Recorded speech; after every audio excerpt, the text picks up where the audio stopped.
p.m. on September 5th, 2025. Roll call, please. Manning. Dirk. Dirk.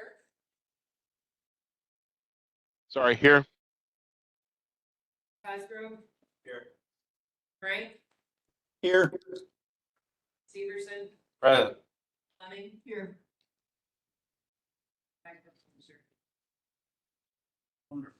Move on to agenda item number 3 is verification of open meeting law and compliance. Properly posted and wonderful. Approval of our 14-point agenda. I'm going to make a couple corrections here. We're going to take up number 7A first, and then move on to number 11. 8 as well. And also 8. Right there, and then we'll continue back in with the coroner report. Which I got emailed that, right? Coroner reports in the packet. Yes. Okay. All right, so those are the changes we're gonna make, and then we're gonna scratch agenda item number 9 from the agenda. Okay, motion by Supervisor Cosgrove, is there a second? Seconded by Ms. Fleming. Any other further discussion? Hearing none, all those in favor say aye. Aye.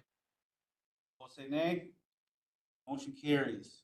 Approval of our minutes from our August 1st, 2025 meeting. Are there any additions or corrections to that? All right. If none, then I'll declare that those be approved as submitted. Agenda item number 6, public comment. Is there any public comment?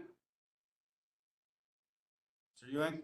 Yep, I'm Evan Ewing. I'm a public health specialist with Richland County Health and Human Services. I'm also the vice president for Partners for Prevention Coalition, joined here by a concerned citizen, simply wants to share something. Earlier this year, my son attended a tractor pull, Hub City tractor pull at the Richland County Fair, and he came home with alcohol. And he also shared that his best friend drank 3 beers while he was there. And so I'm like, what? How is this possible? And so I was very concerned, and I reached out. I had remembered back in the past that I knew Betsy was involved with stuff like that. And so I reached out to her and expressed my concern that this was going on. And he also came home with beer from another event, but I can't remember what it was, but it was after this event. He had obtained more alcohol and didn't see a problem with it. He doesn't drink to excess, he says, and what's wrong with it? And so I remember at the county fair that they had made it so that they could only have alcohol within this fenced-in area. And then I was told that that is no longer the case. And yet here these kids are getting alcohol somehow.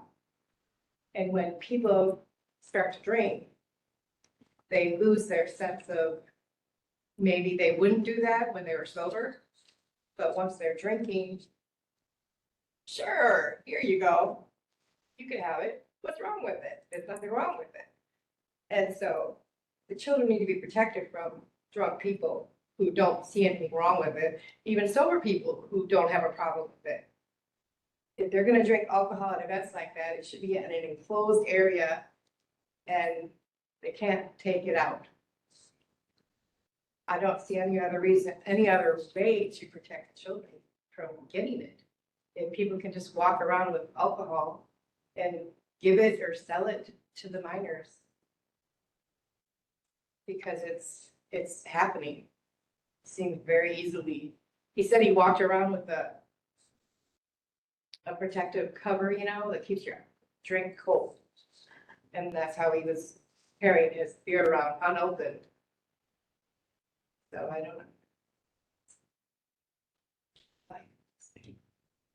Thank you. And as a coalition, we've been gathering some local data that highlights where alcohol alcohol access and safety issues occur. So that data includes alcohol compliance checks, which tell us where businesses are selling responsibly. We also do event assessments, and that helps reveal whether alcohol is being controlled effectively at those events. So those would be things over there looking for fencing or wristbands, those kind of things. And then place of last drink data helps us understand where individuals, including underage youth, are obtaining alcohol before they get into trouble. Our coalition in public health are not here just to point out a problem. We're ready to be a resource. We can share this data with you regularly, so the safety committee has a fuller picture of what's happening in our county. And with that information, you as decision makers can address the conditions that allow youth drinking to continue at public events. I think we all want the same thing, which is safe community events, responsible alcohol use, fewer kids at risk. Parents are asking us to act, and we hope that the safety committee consider using this local data to strengthen prevention and safety efforts. Thank you for your time and your commitment to keeping our county safe. Mr. Chair, are we allowed to ask any questions? All right. I guess a permit question, we just cannot comment or make any decisions. I guess if you need some clarification on something. So a couple of things I would like to know is, first of all, how old is your son? 16. Okay, and so where did he receive that at? I know you said at the fairgrounds, but he went to where they were selling the beer and received it? He didn't specify that. I don't think so. I think it would have been not right there. Like if someone had a cooler of beer or something, I don't know how it happened. That would be good to know, first of all, to be Right. able to make any determinations of what actually happened. And then you referenced a second event. Was that also at the fairgrounds, or where was that event? No, I don't know. Thank you. Some kind of truck event. I think my Thank you. husband. So if I can, this was brought to light to us shortly after the city drains event that, that there were minors that had gotten access to alcohol.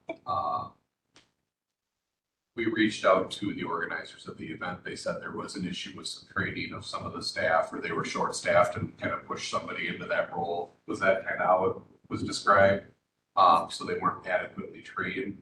My hope is that we can, I guess, do something to make sure that staff are adequately trained and they're following the rules and laws in order to try to prevent this in the future. So can't take any action on it today, but I'm thankful that you came and shared your story with us today. I just think if we need to kind of take a broader look, and maybe this is more of a fair committee topic, but we need to take a broader look at what restrictions we may or may not place on organizers that are using the fairgrounds.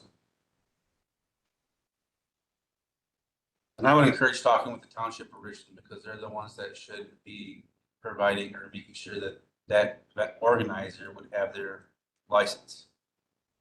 They're the ones that can approve that and deny. And we met with them in the Okay. past. Are there any other public comments? All right, moving on to agenda item number 7A, and then we're going to take up 11 and 8. Sheriff Porter? Right, so for the month of August, we had 78,763 in vouchers. We had 66 jail bookings for the month. Average number of inmates housed was 27. We handled 392 complaints for the month, issued 47 citations, 2 traffic warnings. We served 22 process papers, and we had 11 transports. Average number of electronic monitoring was 3. For dispatch activity, we had 682 calls for service, 124 calls for EMS, 125 calls for the police department, and 18 calls for the fire department. Questions about that? We also have hired another jailer, or at least we have a conditional offer out.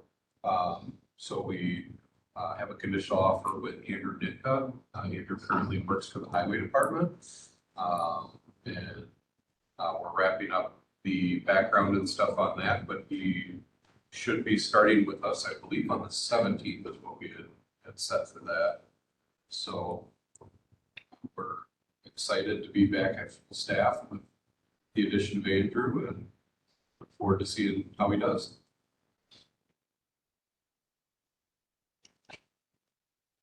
Any other questions on the departmental activities?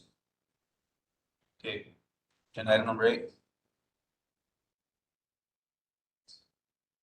Any question about the bills?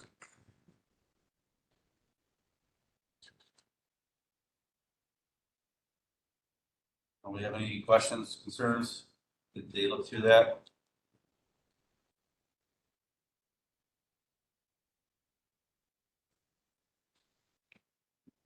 What's the 51? Invoice. What was that? I see that hospital one, I thought it was 1,000. Oh, okay. Accommodated. It's fund 51. Yeah.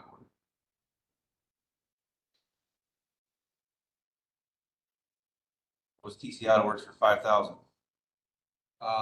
So it looks like that might be multiple invoices, but the bulk of that is probably, we had replaced the cam phasers in one of the F-150s.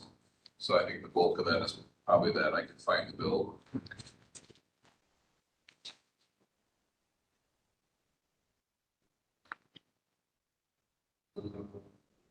Got an ignition coil for that. Yeah. Timing chain tensioner. Cam.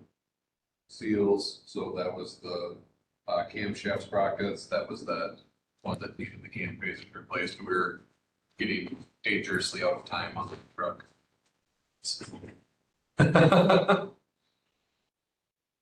Due for replacement at all? Or? Well, next year, but This is Advanced Correctional Health Care of Prisoners. You just had some. that one's usually a larger one.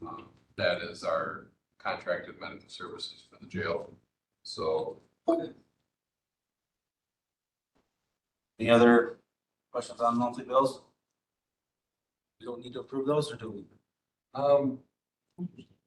usually do, it's a, Technically, you don't have to. Good. I think we just go through the formality of doing something. I heard it. all right.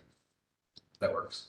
I'll make Motion, a motion to approve the bills. motion by Supervisor Fleming.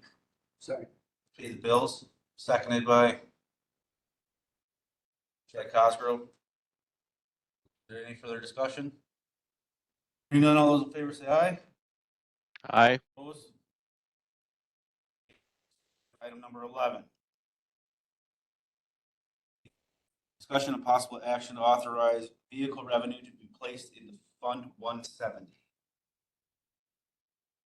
So this is something Administrator Clements and I have been discussing kind of through the budget, maybe pre-budget even. So previously to our capital borrowing, when we would sell a vehicle, we would place the proceeds of that sale back into the new fire outlay, which is a rolling account, and that will always hold balance as long as there's money in it. We went away from that when we started borrowing because the thought was what we're taking out a loan for, we shouldn't be selling them and just hanging on to the money.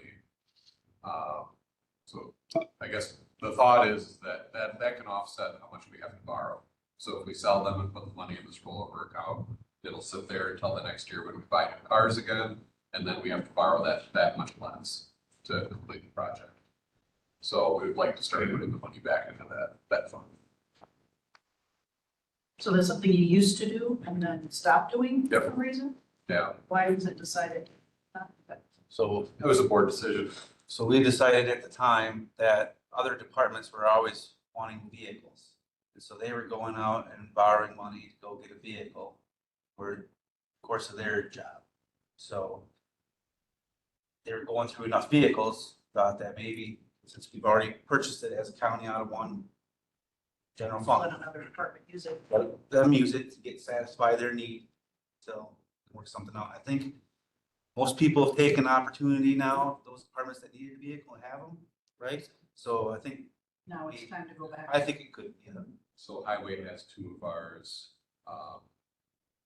HHS has one.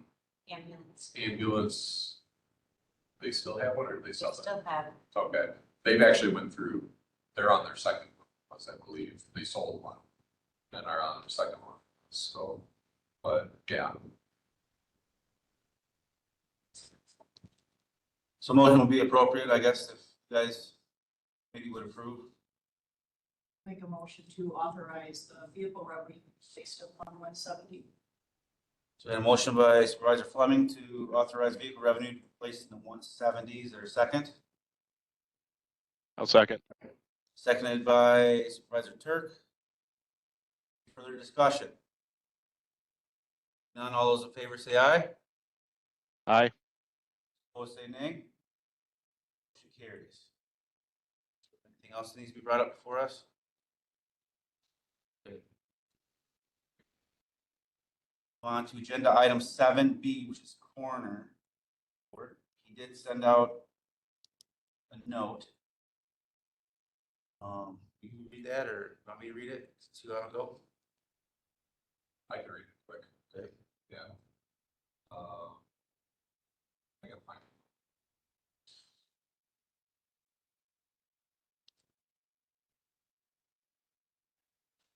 it. Okay. So this is from July 22nd through August 27th. Our office had 12 calls during the time period listed. Ages of decedents range from 55 to 91 years. 5 of the 12 cases involved individuals on hospice. 11 of the 12 cases were cremations. 1 case involved completing a disinterment permit. The county receives $200 for issuance of the permit. Coroner completed it, received no compensation at this time. Cause of death included 2 cancer-related, 6 heart-related, 1 fall due to failure to drive, advanced age, and 1 Alzheimer's, 1 suicide. There were no new autopsy cases during this time period. Several completed autopsies have been received. 1 death was ruled an accident due to aspiration. Another was ruled blunt force trauma to the head and neck following a fall down the stairs. A third was a UTV accident resulting in blunt force trauma to the torso. At this time this year, we were at 80. At this time last year, we were at 83 cases. We are at 99 cases for 2025. We have 1 pending case from June. It's a complicated case as the decedent had a pending lawsuit at the time of his death. He was struck by a vehicle in a crosswalk a couple of months before he passed. A determination needs to be made regarding whether that accident played any part in his unexpected death. At present time, I have 3 deputy coroners working under me. We have another person interested in joining, and it looks hopeful that we may be adding them for staff in the near future. As always, please reach out if you have any questions or concerns regarding the coroner's office. Respectfully, Jim Rose.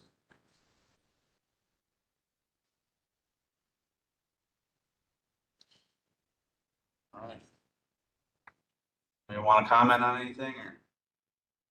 Okay. Move on to agenda item 7C, courthouse security report. Committee has not met since the last meeting. And I do know when the next meeting is. Is it in September? 24, 22nd. So we'll have a report probably at the following meeting of this. All right. Moving on to agenda item number D, circuit court judge.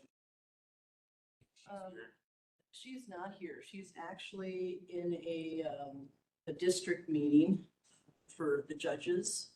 We're meeting the last couple of days in the Dells. So that's where our judge has been for a few days.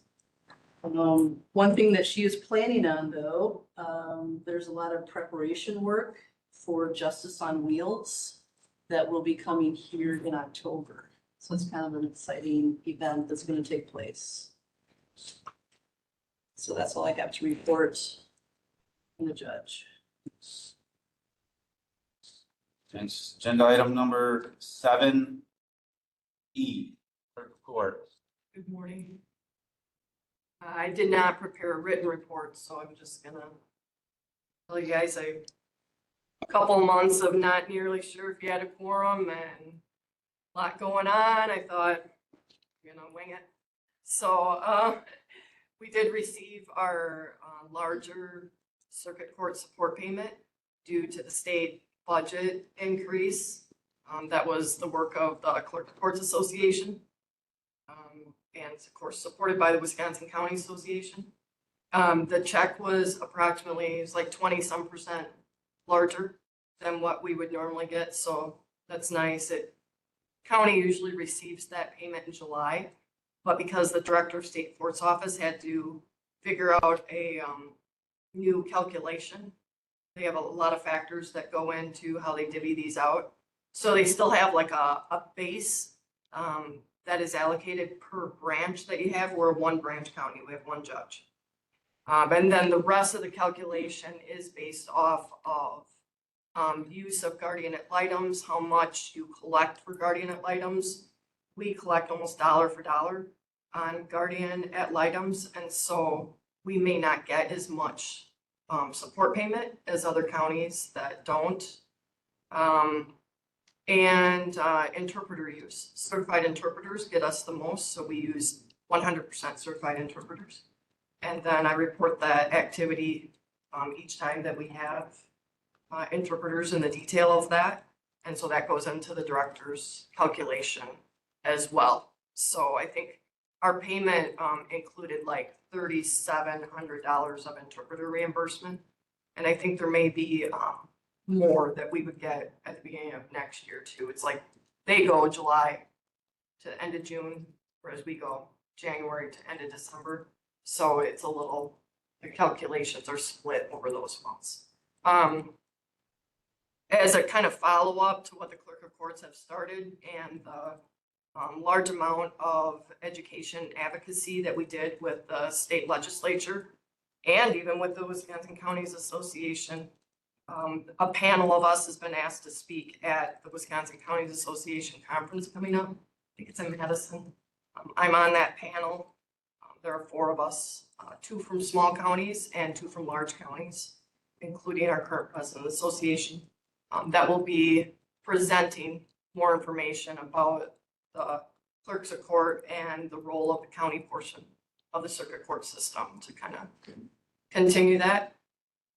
We are still working with legislators on the fee increase bill, which would be, I told you guys about that last month.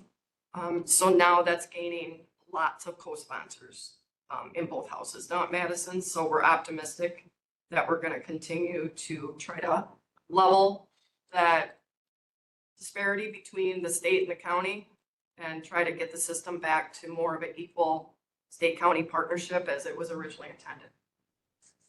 And September is Juror Appreciation Month. As part of that, and also all of this funding stuff, I'll be on the morning show later this month. I want to say it's like the 25th. And that the Wisconsin County Association thing, I believe it's the 22nd. I don't know if any of you guys are going to that, but that's an update from my office. Thank you. Any questions, comments? Clerk of court? I have one question. Okay. You had mentioned, several months ago that you were short certified interpreters. Do you have plenty now or? Oh, it's always a thing. That's a state issue that they need to figure out. Yeah, we still have no court certified interpreters in Richland County. So every time we use one, we do by video. We never would pay for mileage unless it is during a trial when they need to be in person.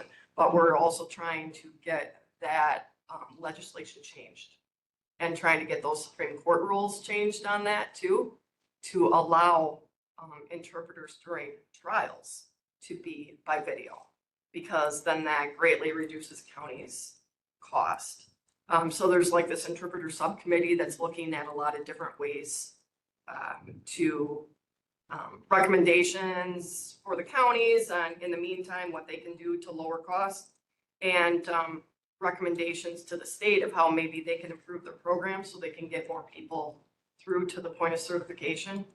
But we already do everything that we can to limit our cost. We've been ahead of the game for a long time on that. And like when we have jury trials scheduled where, you know, we're told, oh, this is gonna go, you gotta get interpreters for this. And I wait until the final pre-trials. I will not schedule interpreters right away. And I've told the judge that is that I'll get them, I'll find them when I need to. But, you know, if the trial actually goes and then after we book them, because these interpreters all have cancellation policies and you essentially pay for their entire work, even if you cancel. So once you book them, that happens. That's why I will not book them until a few days before the trial, which then I'm kind of scrambling sometimes to find them. But so far I've been able to, and so far none of the trials have actually went that needed the interpreters. So if they were to cancel after I get that interpreter, the costs are gonna get passed on to the parties. We're pretty fiscally prudent and careful with those sorts of things. Any other comments, concerns?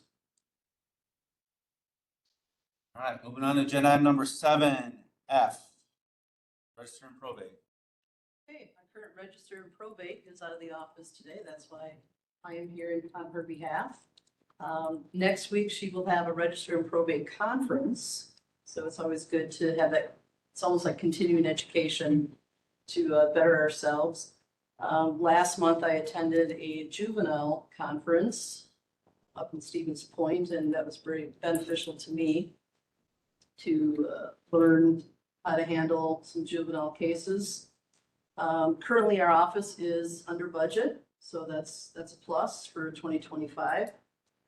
And I don't have a whole lot of other information other than Stacy had mentioned the guardian ad litem fees, and that's something that our office deals with a lot because our guardianships require a guardian ad litem, and you know they bill for their services, and so I in turn try to send out a bill to the guardian's ward, or I'm sorry, the ward's guardian to get guardian ad litem fees reimbursed, and they've been pretty good about doing that. So I think that's one other reason why we're under budget. So that helps. Thank you. Any other comments or concerns? Register and probate.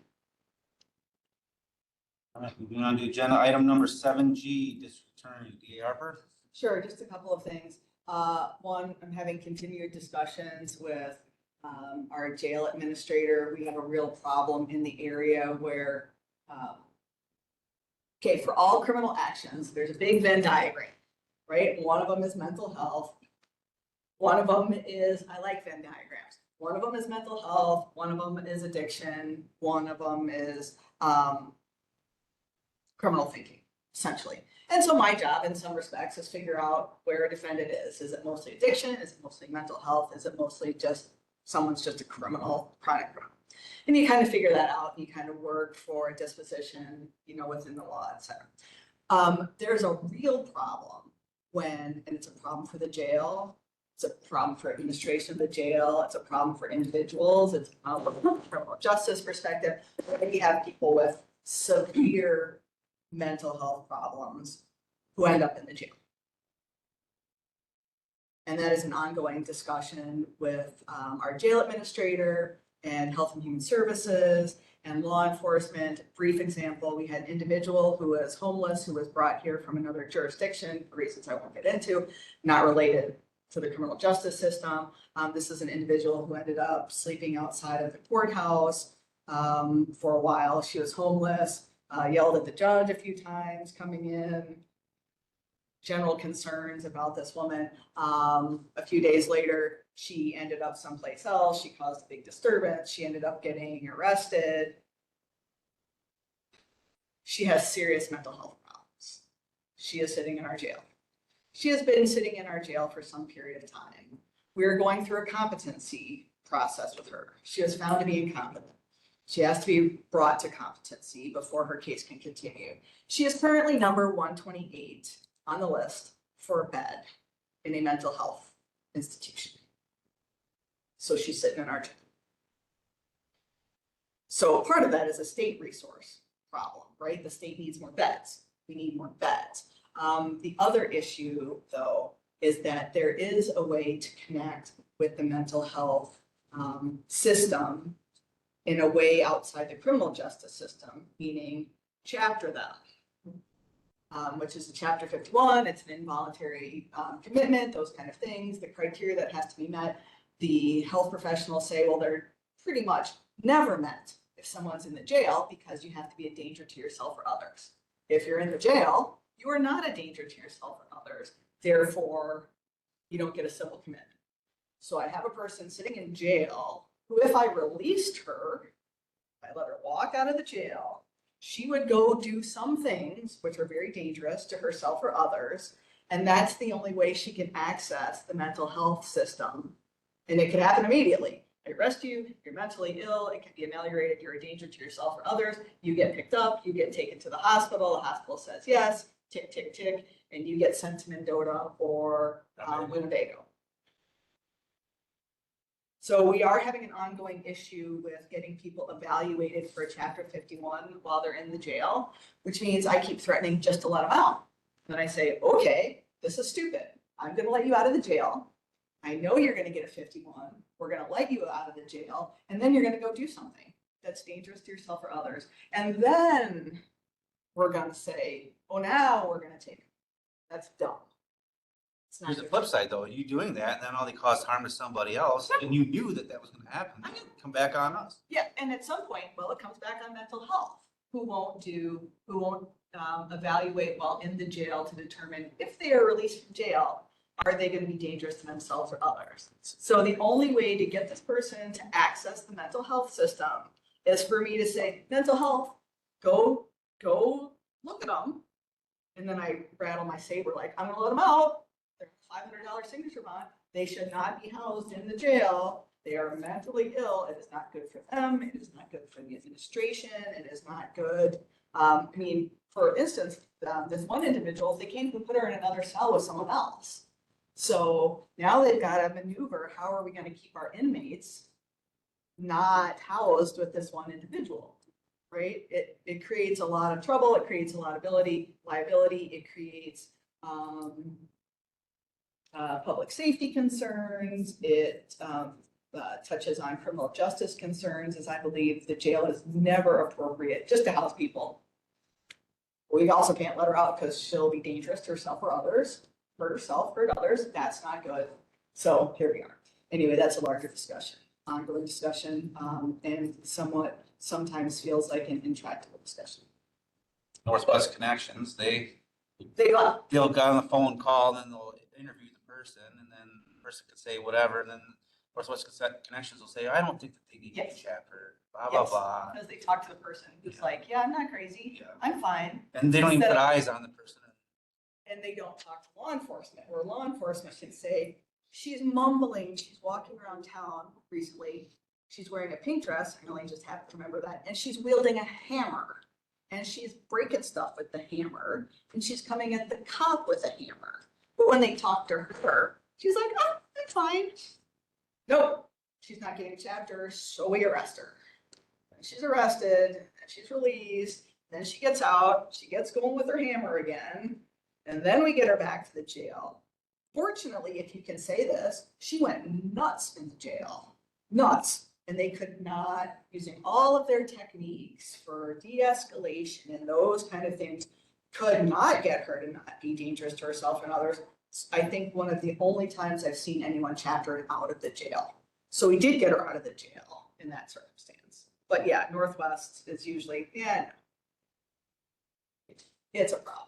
it's a problem. It's somewhat of an intractable problem, but we keep discussing it. Been having discussions with the coroner, and I spoke with Trish about this. I'm not quite clear on, when, autopsies were called for individuals. And sometimes they are, sometimes they aren't. It's pretty clear when law enforcement does it. And law enforcement tells me, and this is why we're doing it, is because we got to check on something.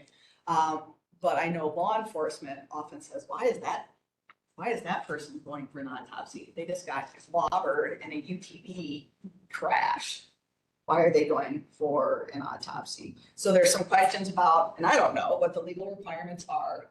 But what I'm saying is that this is a discussion.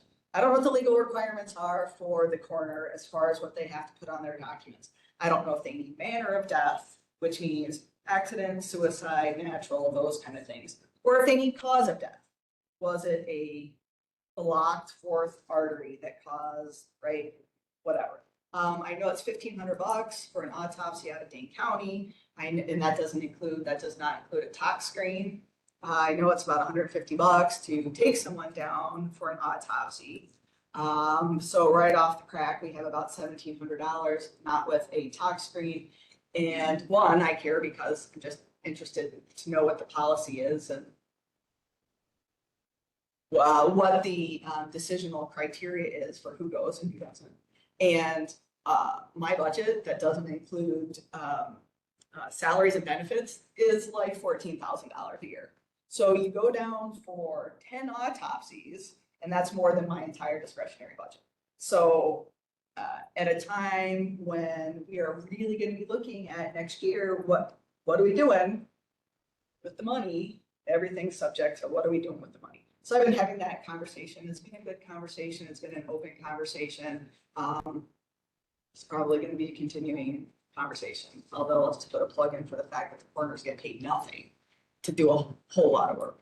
And so part of the reason I'm interested in how does it get chosen? Okay, if the officers want an autopsy, of course we pay for it. If the coroners call for the autopsy and not law enforcement, I assume the county pays for it. So it's interesting to know what the criteria is for deciding that. If this officers aren't calling for one, a coroner's not calling for one, but a family member who's legally able, then they pay for it, right? So, but here's the question, because as I talked to Kathy about this, because one of the things that she says, well, you know, I get all these questions from all of these insurance companies about this, that, and the other, and this, that, and the other, and I say, that's great. Why are we paying for it? I don't care what the insurance, as a taxpayer, don't really care what the insurance companies want. I don't care. This is about them doing whatever. So we got back to the autopsies, and then I had a discussion about, well, if all these people are getting all this information, why can't we charge them a fee, just like we charge fees for everything else? If there is a FOIA request with the sheriff's department, it's $25 plus however much per page. We already have that policy, don't we? For the coroner? Oh, not for the coroner. That's what I'm talking about. Well, it should be a county policy. Okay, so Because the coroner falls under the county. that's why we're discussing. So I don't know what it is, and if it is, it's not enough, right? Because Kathy said, well, we charge them page by page, and so if the autopsy is 6 pages long, then it's only however much money it is, and so I don't bill for the $2.50. I don't really care about. I personally don't care about the $2.50. I care about a bunch of corporate entities calling and having the coroner do a bunch of work, which he's really not getting paid for. And they're getting this information without paying some sort of fee for that. So either we need to find out if there is a fee and they're not being charged that, or we need to set a fee up, right? I don't think we're in the business of doing work for insurance companies. So I'm just saying that this is something that we're discussing. Coroner's not here, so obviously this is not a one-sided conversation. It's a collaborative. It's interesting to know what do other counties do? Do Right. they charge, you know? Right. Because that, you know, that's always a good thing to look at. Right. If there are other companies are doing it and we're not, yeah, we absolutely should be doing it and find out potentially what they're charging. We should also look at how much other counties are paying their coroners, which is probably far more appropriate than we do here. But I don't think I don't think anyone disagrees with that. So yeah, look to other counties, but I'm not the coroner, I'm not the this, I'm not the that. I am a department head who says if I only get 14 grand a year to buy paper clips, then we should be looking at the $1,700 that they pay for every autopsy. So I was a deputy coroner about 12, 13 years ago under Coroner Claire at the time. So when, what I was told was that, you know, you would do your medical records, request those because you can do that. And if you can kind of go through the medical records and see what that person died from or whatever, you can make your determination from there, like coronary artery disease, you know, hypertension, whatever. You can do that. But if you felt that it was something that was different, other than that, that would have caused that manner of death, that's when you can request an autopsy and we have to pay for that. Yeah. Or if there was some type of criminal or wherever, then that's the county. Sure.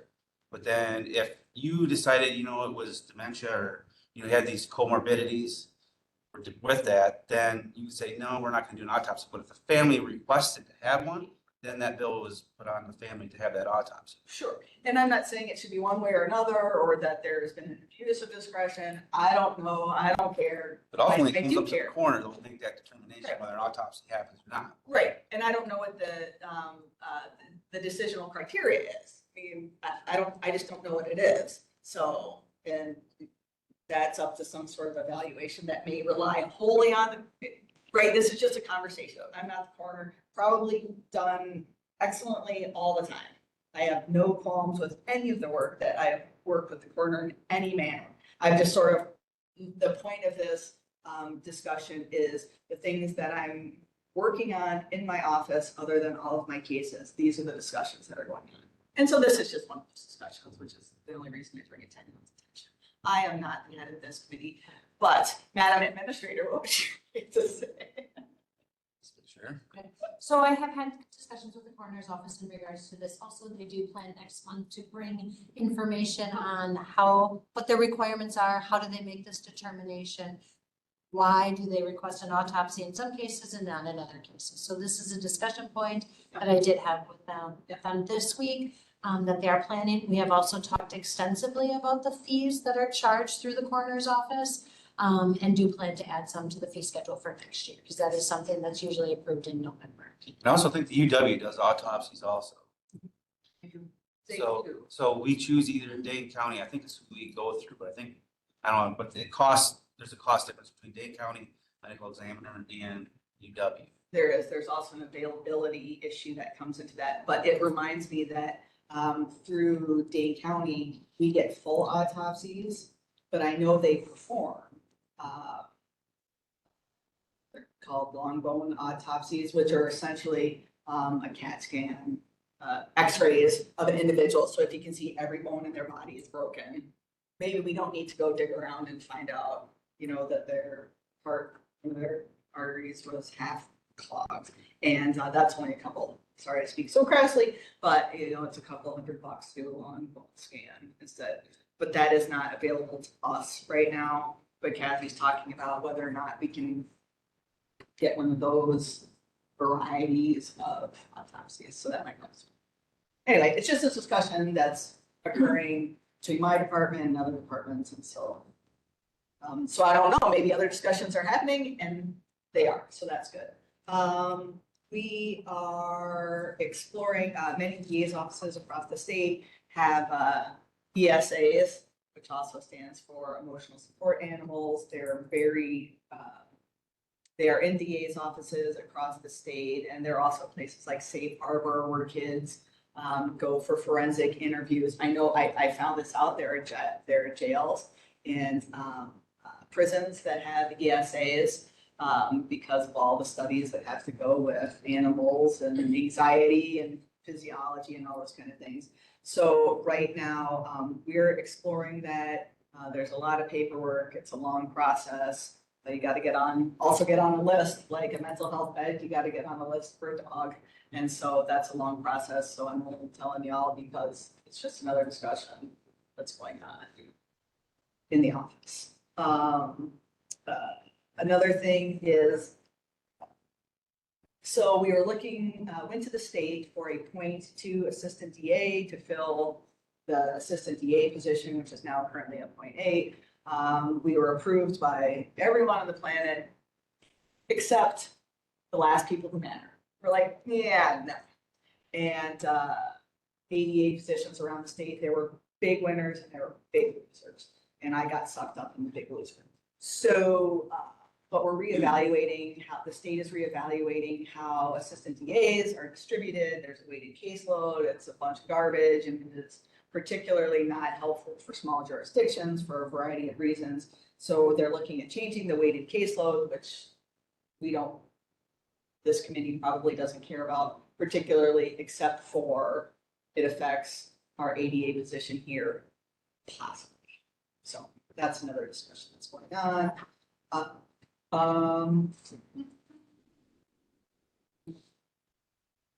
Ongoing discussions about treatment court. We had a woman who just graduated from treatment court who I thought was going to die. I said it, or she'd get arrested at like a .34 blood alcohol level, which is dead for most people. It's dead for most people. And then the next day she would have a .32.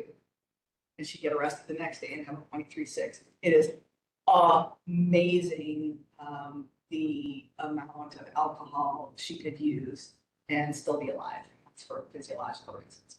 She went through treatment court, doing great. Treatment court has been amazing for so many people, but there's always an ongoing question of where that should be placed structurally, because in different counties, sometimes it's under the administrator's department.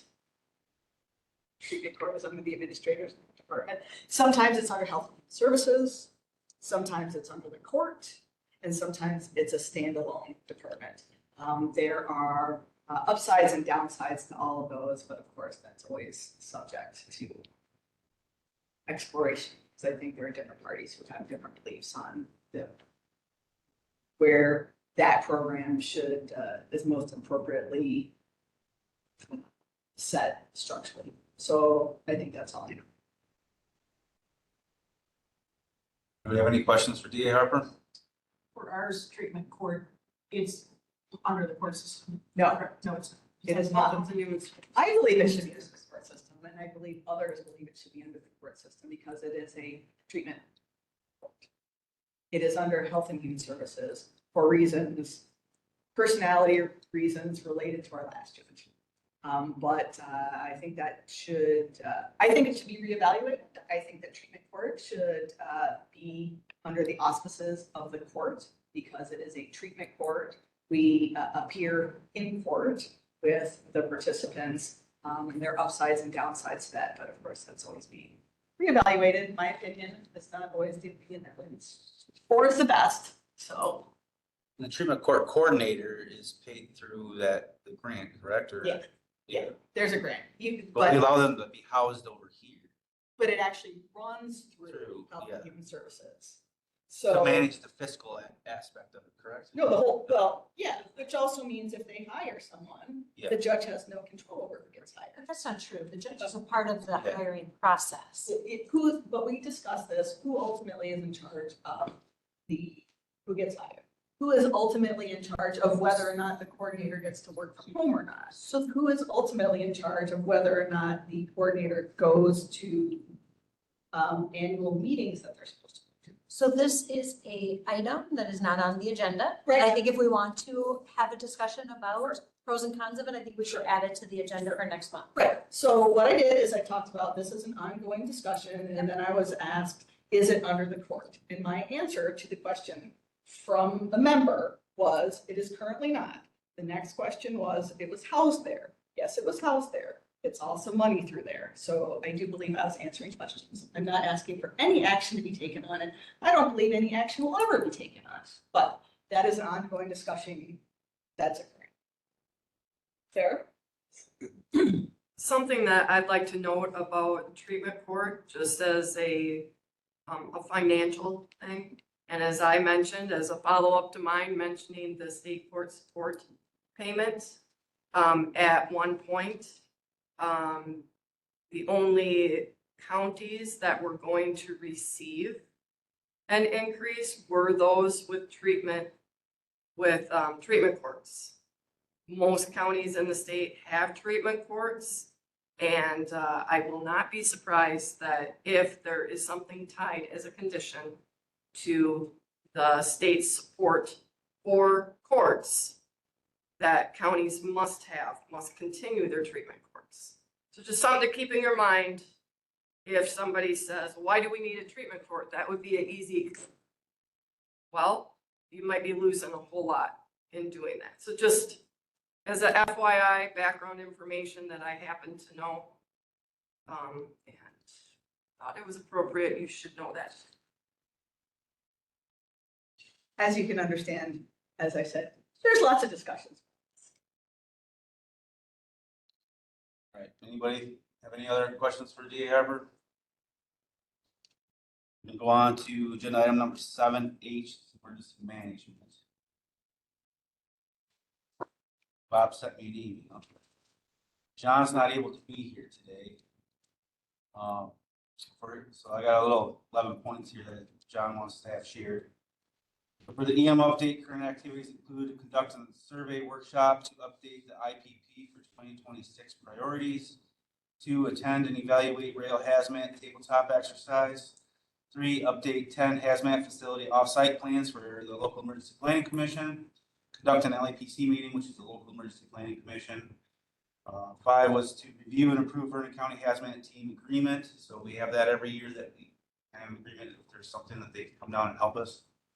Number 6 is updated countywide strategic plan. 7 is finalized 2025 computer and hazmat response equipment grant. 8 is finalized the EPCRO plan of work projects. 9 is address changes to the EMPG, adjust deliverables as necessary. 10 is begin the application for the 2026 EMPG, which is Emergency Management Performance Grant, and EPCRO, which is talked about a little bit ago, like Emergency Planning Community Right to Know Act, those grants. And 11 is continue Richland resilience and hazard mitigation projects. If there's any questions, please let them know or follow up with him. Agenda item number 7I, which is CSAP and NG 911 burdens. Probably fell in place.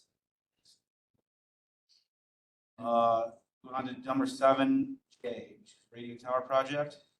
So there is information in the folder on there. Civil work continues at the Yuba site. As you may or may not know, there was difficulty in securing a location to have the tower in Yuba. Once we finally got one, there was a lot of extra civil work that will need to be done to complete that tower. So there will be a change order coming to full county board later this month on that. GenCom continues to work on securing the last 2 frequencies, so we do not have all frequencies secured. Once that is done, the FCC license will be approved 7 to 10 days after submitting. Combiners were shipped and should arrive mid this month. The rest of the radio equipment has been purchased and is at the site, space permitting. Antenna work was to start last week at the towers, that it was supposed to happen this week at the towers, and they have not come yet. So I know there's some work being done by both Mike Day and by GenCom to try to figure out when they are actually going to come and start climbing the towers and getting the equipment installed that way. The microwave equipment is being manufactured and will be shipped in the middle of September. And collaboration is happening with the emergency service providers that support Richland County to ensure that we are all prepared for the change order. And then that is a topic we're going to discuss later, is the subscriber support. Any questions for Administrator Clements for tower project? Chair, this is Bob. I'd like to just step back on item I just for a moment when you're ready. Okay, go ahead, Bob. Just a quick update. We did meet with land information, Richland County Land Information, on the GIS grant that's being restructured by the state, and we hope to have that restructuring done on the state side in October for that grant to come out by the end of the year. So we're actively working with land information on that part of it, just as an update. Thank you. Any questions for Supervisor Frank? All right, Gonna move on. We've already did agenda item number 8. We scratched agenda item number 9. And agenda item number 10 is discussion of possible action on subscriber support tower project. There's 2 things in your packet. One is a cover letter that's in there by Ms. Clements, and the other one is the letter that was sent out to all subscribers to our radio system. Give them an update what their needs were, correct? Yes, so this has been something that we've been working on all summer and communicating with the different agencies, getting lists of what equipment do they have, what are their equipment needs. Through looking at all of that, the biggest need that agencies have is in reprogramming their radios. So that's what we're working on getting right now from everyone is asking them to get a quote to have their program or radios reprogrammed and then gather all that information to us. What I'm looking for is approval from this committee to continue on this path. Because this is part of the original budget of the tower project, I do not believe that this needs to go to full county board, but I wanted to make this committee aware of what we are looking at as far as providing support to subscribers. So the money would be paid for out of that grant. Out of the fund, the borrowed funds. Borrowed money for the Okay. tower system. So when we initially did this, I don't know, 3 years ago, we did that, but we had some money set aside because we knew that there was gonna be this change for subscriber radios. Or there were gonna be some departments that would need to upgrade the radio system, so we put a little money away, but I think some of that's been eaten up with this youth site. Yes. So that funding has now went down quite a bit. And what we're finding is a lot of the different agencies have the radios they need. They just have to have every single radio reprogrammed. So that really will be their biggest expense. You know, we haven't heard from all agencies, but from the majority that we have heard from, that really truly is their biggest need is having their radios reprogrammed because every single one will have to. Does it look like the amount that's left then is enough to cover all of the reprogramming? So